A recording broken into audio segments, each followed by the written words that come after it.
그날 아침 박영수는 창가에 앉아 햇살을 받고 있었습니다. 73세. 남편이 떠난 지 1년하고도 석 달이 지났습니다. 처음엔 매일이 무너지는 것 같았지만 이젠 무너지는 것도 익숙해졌습니다. 그저 하루를 살고 또 하루를 살았습니다. 창밖으로 아파트 단지에 놀이터가 보였습니다. 아이들이 뛰어놀고 젊은 엄마들이 웃으며 이야기를 나눴습니다. 영수는 그 풍경을 보며 천천히 차를 마셨습니다. 손끝이 미세하게 떨렸지만 찻잔은 쏟아지지 않았습니다. 어머니, 무릎은 괜찮으세요? 사위 김준호가 부엌에서 물을 들고 나왔습니다. 손에는 작은 약봉지가 들려 있었습니다. 영수는 고개를 끄덕였습니다. 덕분에 좋아졌어. 혈압약이랑 무릎약이요. 식후에 드세요. 준호는 약봉지를 탁자 위에 놓고 살짝 미소 지었습니다. 다정한 얼굴이었습니다. 영수는 그 미소를 보며 마음 한편이 따뜻해지는 걸 느꼈습니다. 남편이 없는 집에서 딸과 사위 그리고 손녀가 함께 사는 이 공간은 이제 영순의 전부였습니다. 처음엔 짐이 되는 것 같아 불편했지만 시간이 지나며 이 작은 일상이 그녀를 지탱하는 기둥이 되었습니다. 준호는 매일같이 약을 챙겨줬습니다. 병원 예약도 해줬고 무거운 짐도 들어줬습니다. 영순의 딸 민지는 직장에 다니느라 바빴지만 준호는 항상 집에 있었습니다. 그는 집안일을 도맡았고 장을 보고 영순에게 필요한 것이 무엇인지 물어봤습니다. 어머니, 요즘 입맛은 어떠세요? 미역국 끓여드릴까요? 아니야, 괜찮아. 내가 해준 거 먹으면 돼. 그래도 입맛 없으시면 말씀하세요. 제가 바로 해드릴게요. 그는 진심으로 걱정하는 것처럼 보였습니다. 영수는 그 모습을 보며 이 사람이 자신의 딸을 잘 돌볼 거라 믿었습니다. 어느 날 저녁 준호가 조심스럽게 말을 꺼냈습니다. 어머니, 혹시 연금 관리 좀 제가 맡아도 될까요? 영수는 숟가락을 든 채로 멈췄습니다. 연금? 네. 어머니 혼자 관리하시기 불편하실 것 같아서요. 제가 정리해드리고 필요하신 거 있으면 바로 찾아 쓰실 수 있게 해드릴게요. 민지가 옆에서 고개를 끄덕였습니다. 엄마, 준호가 그런 거 잘해. 맡기셔도 돼요. 영수는 잠시 망설였습니다. 하지만 준호의 눈빛은 맑았고 딸도 찬성했습니다. 그녀는 천천히 고개를 끄덕였습니다. 그래, 부탁할게. 그날 이후 준호는 영순의 통장과 카드를 관리했습니다. 필요한 돈이 있으면 바로 찾아줬고 병원비도 미리 챙겼습니다. 영수는 편했습니다. 돈 걱정을 하지 않아도 됐고 누군가 자신을 챙긴다는 사실이 마음을 안정시켰습니다. 시간은 그렇게 흘렀습니다. 영수는 매일 아침 창가에 앉아 차를 마셨고 준호는 약을 챙겨줬습니다. 손녀 서연이는 학교에서 돌아오면 할머니 옆에 앉아 숙제를 했습니다. 영수는 그 모습을 보며 조용히 웃었습니다. 할머니, 오늘 학교에서 칭찬받았어요. 그래? 뭘로? 수학 문제 풀었어요. 선생님이 잘했대요. 우리 서연이 똑똑하네. 서연이는 할머니의 손을 잡고 웃었습니다. 영수는 그 작은 손의 따뜻함이 좋았습니다. 하지만 어느 날 서연이가 이상한 것을 발견했습니다.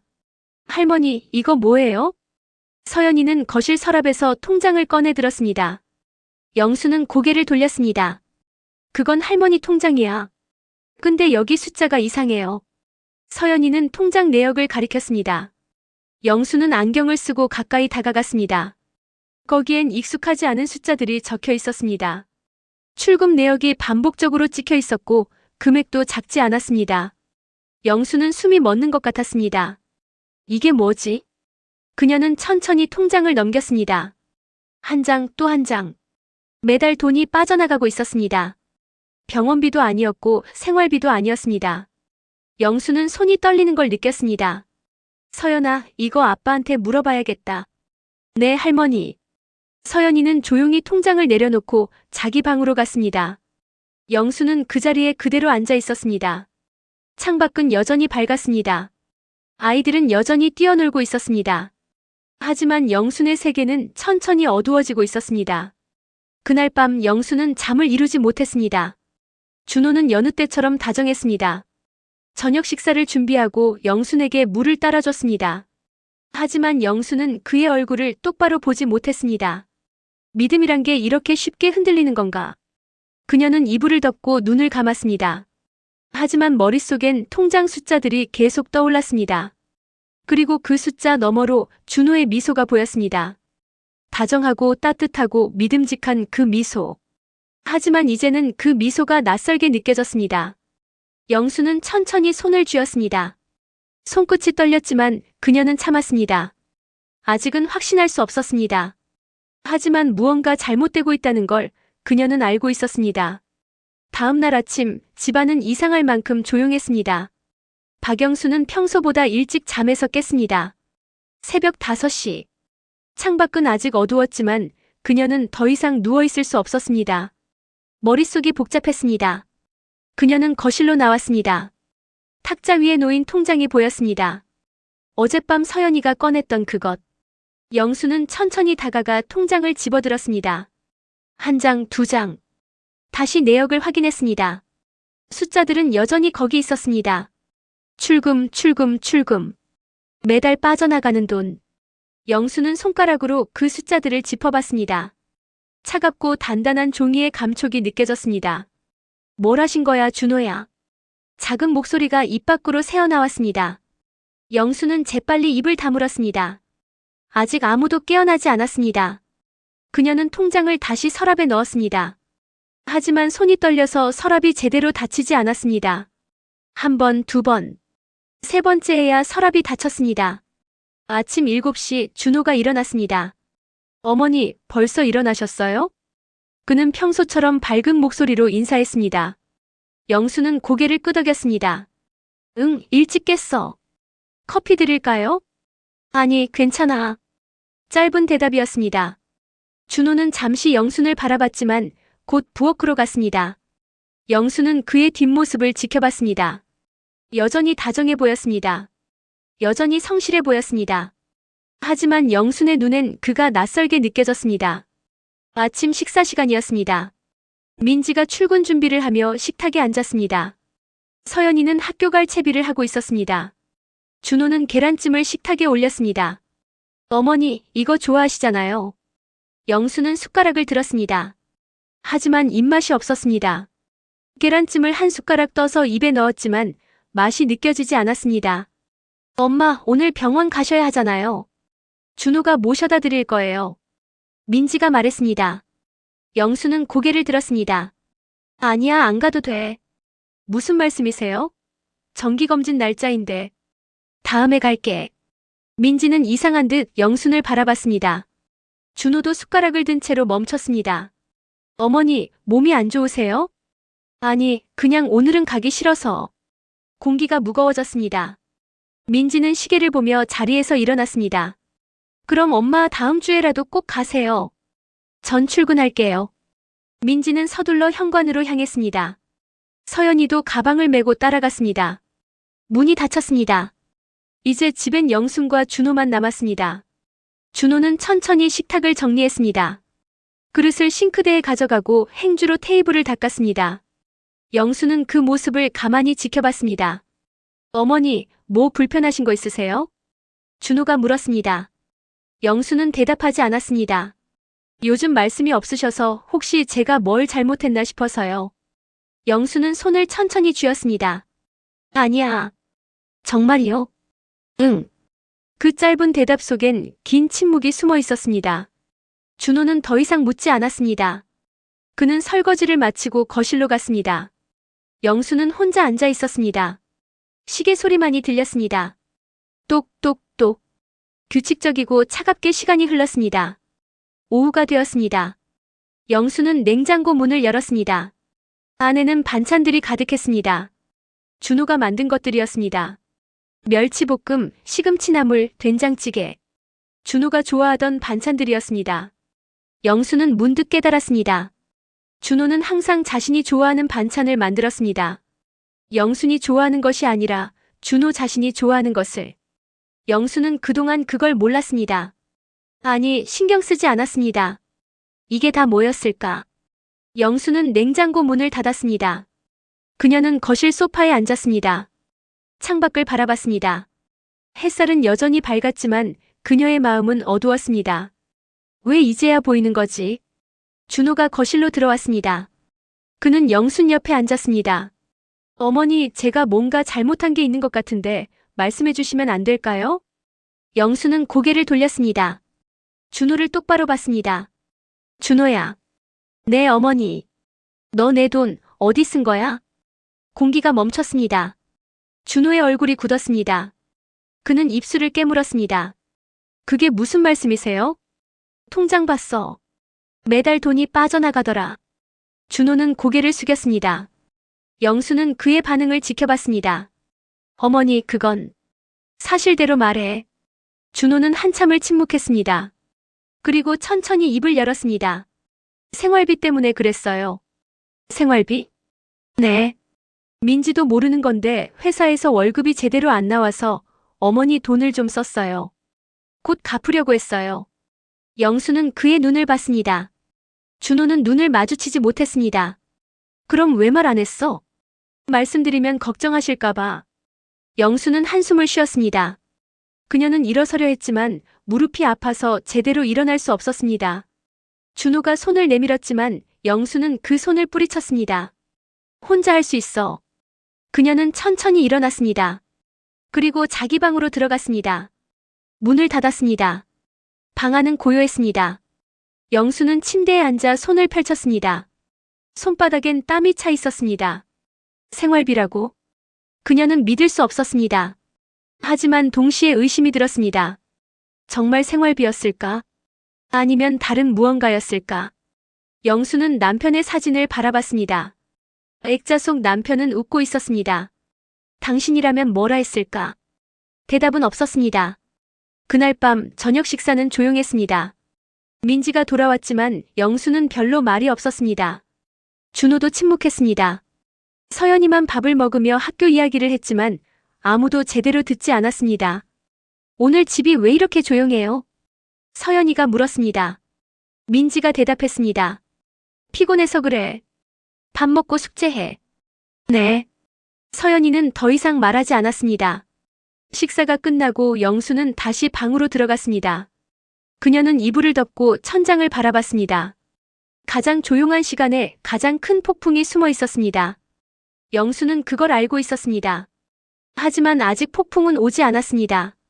다만 그 전조가 느껴질 뿐이었습니다. 사흘이 지났습니다. 박영수는 준호를 피했습니다. 말을 줄였고 눈을 마주치지 않았습니다. 준호는 여전히 다정했지만 그 다정함이 이제는 무겁게 느껴졌습니다. 민지는 눈치챘습니다. 엄마, 요즘 왜 그래요? 준호한테 화났어요? 영수는 고개를 저었습니다. 아니야. 근데 말도 안 하시잖아요. 그냥 피곤해서 그래. 민지는 더 이상 묻지 않았습니다. 하지만 그녀의 눈빛엔 불안이 어려 있었습니다. 그날 저녁 민지가 먼저 입을 열었습니다. 엄마, 우리 가족회의 할까요? 영수는 숟가락을 들고 있다가 멈췄습니다. 가족회의? 네. 요즘 집 분위기가 이상해요. 다 같이 얘기해보면 좋을 것 같아서요. 준호가 고개를 들었습니다. 서연이도 엄마를 바라봤습니다. 영수는 천천히 고개를 끄덕였습니다. 그래, 그러자. 식사가 끝난 후 네 사람은 거실에 모였습니다. 소파에 앉아 서로를 바라보는 시간이 길었습니다. 아무도 먼저 말을 꺼내지 않았습니다. 민지가 먼저 시작했습니다. 엄마, 뭐가 불편하세요? 영수는 손을 무릎 위에 올려놓았습니다. 민지야. 네. 준호가 내 돈을 썼어. 공기가 얼어붙었습니다. 민지는 눈을 깜빡였습니다. 준호는 고개를 숙였습니다. 서연이는 할머니와 아빠를 번갈아 봤습니다. 무슨 말씀이세요? 통장 내역 봤어. 매달 돈이 나갔더라. 민지는 준호를 돌아봤습니다. 오빠, 이게 무슨 일이야? 준호는 한참을 침묵했습니다. 그리고 천천히 입을 열었습니다. 미안해. 그 한마디가 모든 걸 인정하는 것처럼 들렸습니다. 민지의 얼굴이 굳었습니다. 뭐가 미안해? 대체 무슨 짓을 한 거야? 준호는 손을 떨며 말했습니다. 빚이 있었어. 빚? 응. 사업 실패한 거 너한테 말 못했어. 민지는 숨을 삼켰습니다. 그래서 우리 엄마 돈을 썼다고? 갚으려고 했어. 진짜로. 언제? 언제 갚으려고 했는데? 준호는 대답하지 못했습니다. 영수는 그 모습을 지켜봤습니다. 사위의 고개가 점점 더 숙여졌습니다. 그의 어깨가 떨리고 있었습니다. 그것만이 아니에요. 준호가 다시 말했습니다. 목소리가 갈라졌습니다. 다른 여자도 있었어요. 순간 시간이 멈춘 것 같았습니다. 민지는 눈을 크게 떴습니다. 영수는 숨이 막혔습니다. 서연이는 아빠를 보며 입술을 떨었습니다. 뭐라고? 민지의 목소리가 떨렸습니다. 미안해.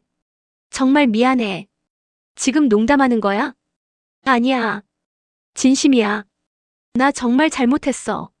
민지는 자리에서 일어났습니다. 그녀는 준호를 내려다봤습니다. 언제부터? 작년부터. 누구? 회사 동료였어. 근데 이제 끝났어. 정리했어. 정리했다고? 민지의 목소리가 높아졌습니다. 그래, 정리했으면 다야. 우리 엄마 돈 쓰고 바람 피우고 그러고도 이 집에서 잘 살았던 거야? 준호는 고개를 들지 못했습니다. 영수는 가만히 앉아 그 모습을 지켜봤습니다. 딸의 목소리가 떨리고 사위의 어깨가 축 처지고 손녀의 눈에 눈물이 고이는 걸 봤습니다. 그리고 문득 깨달았습니다.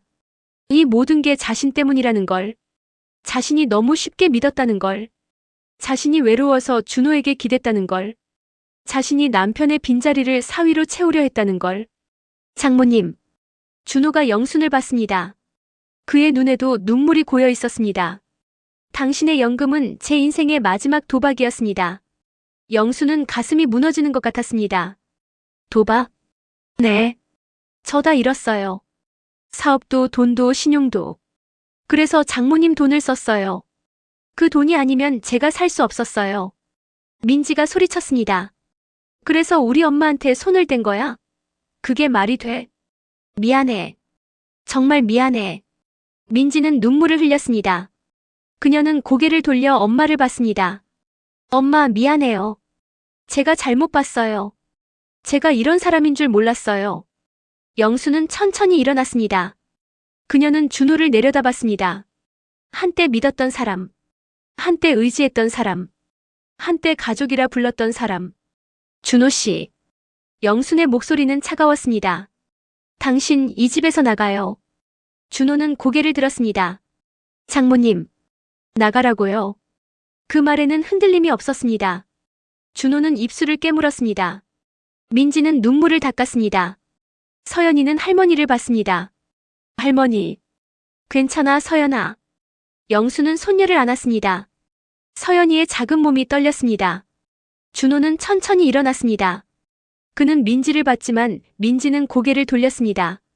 짐 싸고 나갈게. 준호는 방으로 들어갔습니다. 문이 닫혔습니다. 거실엔 세 사람만 남았습니다. 민지는 소파에 주저앉았습니다. 영수는 딸의 등을 쓰다듬었습니다. 엄마, 제가 잘못했어요. 제가 제대로 못 봤어요. 아니야. 내가 너무 쉽게 믿었어. 아니에요. 제가 남편을 제대로 몰랐어요.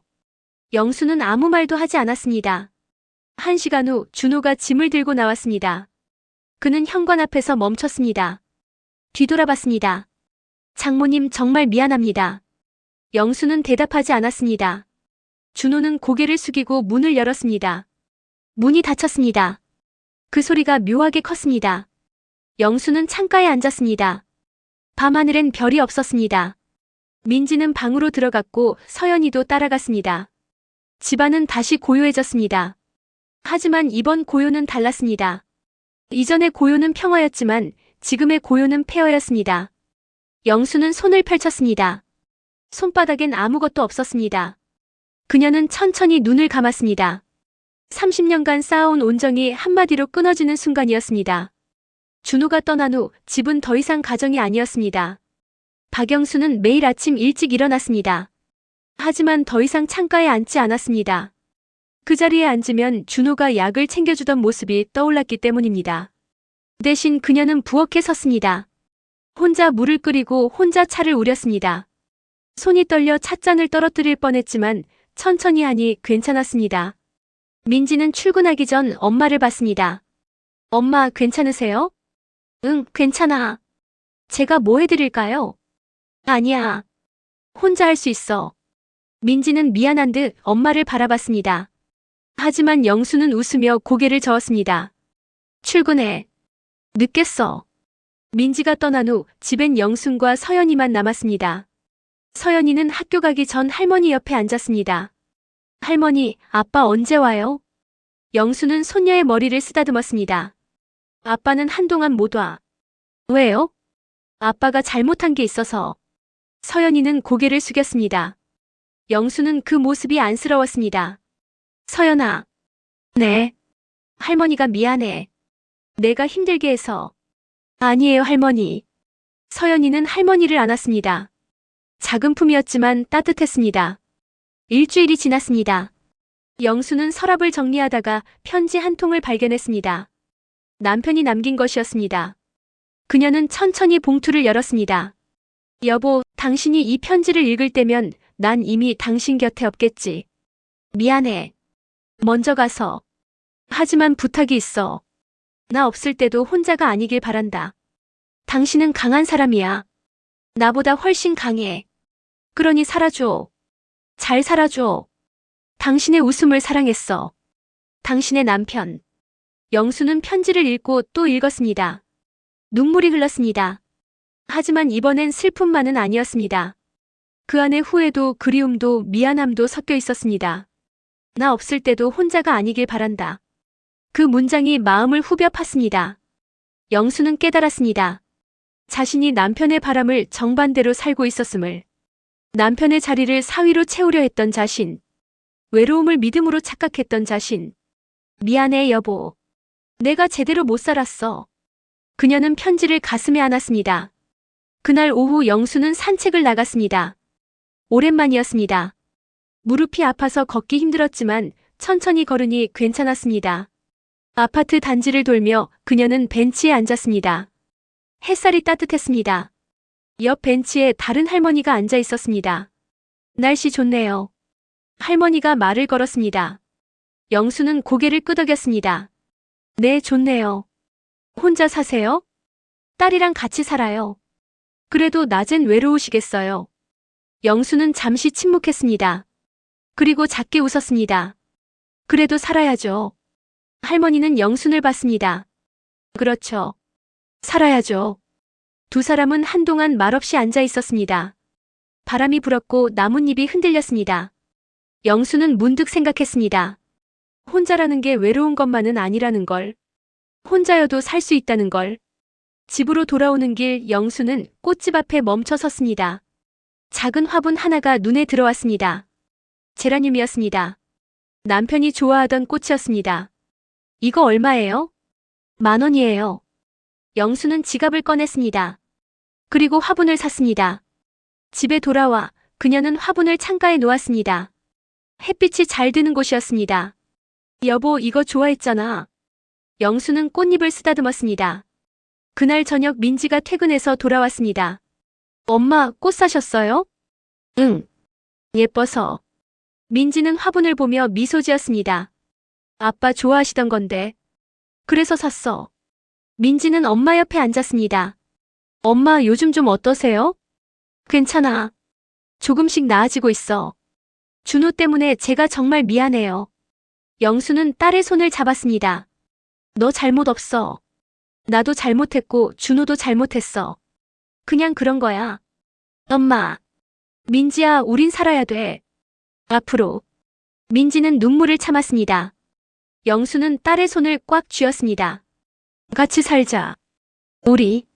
네, 엄마. 밤이 되었습니다. 영수는 침대에 누워 천장을 바라봤습니다. 남편의 편지가 옆에 놓여 있었습니다. 여보, 나 이제 혼자 살 수 있을 것 같아. 대답은 없었습니다. 하지만 영수는 괜찮았습니다. 그녀는 눈을 감았습니다. 눈물은 분노가 아니라 슬픔의 해방처럼 흘렀습니다. 그리고 그 눈물 속엔 용서도 후회도 희망도 섞여 있었습니다. 영수는 천천히 숨을 쉬었습니다. 살아있는 게 결국 자신에게 주는 선물이라는 걸 깨달았습니다. 창밖으로 달빛이 스며들었습니다. 화분 속 제라늄이 조용히 빛나고 있었습니다. 영수는 작게 웃었습니다. 처음으로 진심으로. 2달이 지났습니다. 박영수는 아침마다 창가에 앉아 차를 마셨습니다. 제라늄은 잘 자라고 있었습니다. 작은 꽃봉오리가 하나 더 생겼습니다. 잘 자라네. 영수는 꽃잎에 물을 주며 웃었습니다. 민지는 출근 준비를 하며 엄마를 봤습니다. 엄마, 요즘 표정이 좋아지셨어요. 그래? 네. 예전보다 밝으세요. 영수는 고개를 끄덕였습니다. 나도 그런 것 같아. 민지는 엄마 곁에 앉아 차를 한 모금 마셨습니다. 엄마, 준호한테 편지 왔어요. 영수는 손을 멈췄습니다. 편지? 네. 교도소에서요. 민지는 봉투를 꺼내 영순에게 건넸습니다. 영수는 천천히 봉투를 받았습니다. 읽어보세요. 제가 먼저 읽었는데 엄마한테 드려야 할 것 같아서요. 민지는 출근하기 위해 자리에서 일어났습니다. 천천히 읽으세요. 전 갔다 올게요. 응, 조심해서 가. 민지가 떠난 후 영수는 봉투를 열었습니다. 장모님께 이 편지를 쓰는 게 맞는 일인지 모르겠습니다. 하지만 쓰지 않으면 평생 후회할 것 같아서 펜을 들었습니다. 정말 죄송합니다. 당신의 돈을 썼습니다. 당신의 신뢰를 배신했습니다. 그리고 민지와 서연이를 아프게 했습니다. 저는 지금 교도소에 있습니다. 처음엔 억울했습니다. 제가 그럴 수밖에 없었다고 변명하고 싶었습니다. 하지만 시간이 지나며 깨달았습니다. 당신의 집이 제 천국이었습니다. 따뜻한 밥, 조용한 거실, 그리고 당신의 다정한 목소리. 그 모든 게 저에겐 처음 느껴본 평화였습니다. 그런데 제가 그걸 부쉈습니다. 제 욕심으로, 제 나약함으로. 장모님, 부탁이 있습니다. 살아주세요. 당신이 살아있는 것. 그게 제게 주는 벌입니다. 당신이 웃으며 사는 모습을 상상하는 것. 그게 제가 여기서 견디는 이유입니다. 다시 한번 죄송합니다. 그리고 감사합니다. 저를 가족으로 대해주셨던 그 시간들. 저는 평생 잊지 않겠습니다. 김준호. 영수는 편지를 천천히 접었습니다. 눈물이 흘렀습니다. 하지만 이번엔 분노가 아니었습니다. 미움도 아니었습니다. 그저 슬픔이었습니다. 그리고 안타까움이었습니다. 천국이었다고. 영수는 창밖을 바라봤습니다. 아이들이 놀이터에서 뛰어놀고 있었습니다. 그날 오후 영수는 병원에 갔습니다. 정기검진 날이었습니다. 혼자서 버스를 타고 병원에 도착했습니다. 대기실에서 기다리는 동안 옆자리에 다른 할머니가 앉았습니다. 익숙한 얼굴이었습니다. 벤치에서 봤던 그 할머니였습니다. 또 뵙네요. 할머니가 웃으며 말했습니다. 영순도 웃었습니다. 네, 반갑습니다. 저도 정기검진이에요. 저도요. 두 사람은 잠시 이야기를 나눴습니다. 할머니의 이름은 정숙자였습니다. 남편을 잃고 혼자 사는 지 5년이 되었다고 했습니다. 혼자 사는 게 어떠세요? 영순이 물었습니다. 숙자는 잠시 생각하다 대답했습니다. 처음엔 힘들었어요. 근데 이제 익숙해졌어요. 외롭지 않으세요? 외롭죠. 근데 외로운 게 나쁜 것만은 아니더라고요.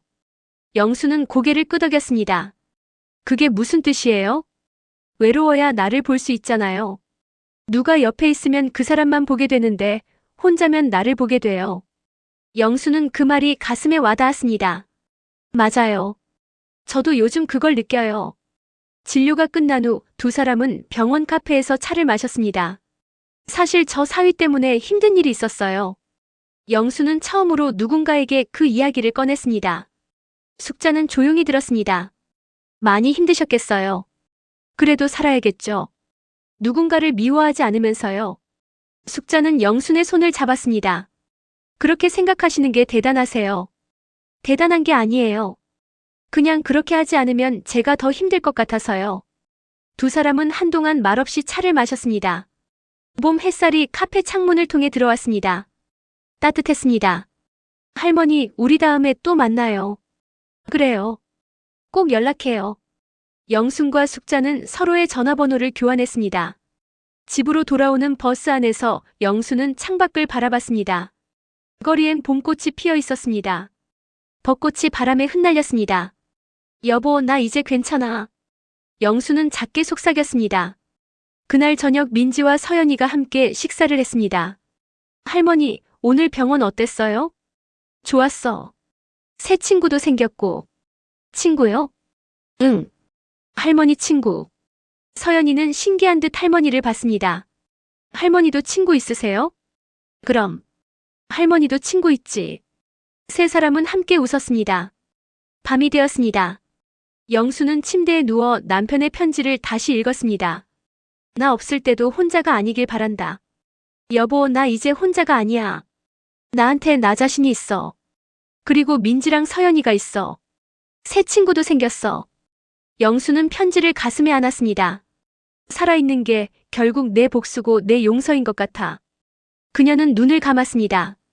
창밖으론 달빛이 쏟아지고 있었습니다. 제라늄의 꽃봉오리가 조금 더 부풀어 있었습니다. 영수는 천천히 숨을 쉬었습니다. 살아있다는 것. 그게 바로 희망이었습니다. 그리고 그 희망은 따뜻했습니다.